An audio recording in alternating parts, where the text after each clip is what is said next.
எதிர்த்து கேட்க ஆள் இல்லைன்னு தானே ஆளுக்கு 5 வருஷம் எங்க நாட்டை அவங்க சொந்த சொத்தா நினைச்சு ஆட்டம் போட்டீங்க.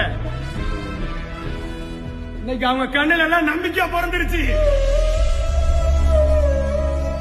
எங்க மக்கள்ல இருந்து ஒருத்தனா, எங்க ரத்தத்துல கலந்த ஒருத்தனா 32 வருஷம் உழைச்சி சம்பாதிச்ச கிரீடத்தை உதறி தள்ளிட்டு இந்த மண்ணோட காவல்காரனா எங்க அண்ணன் ஒரு மகனா, அண்ணனா, தம்பியா, தோழனா, உங்கள ஒருத்தனா உங்க விஜய் ஆள போறாரு.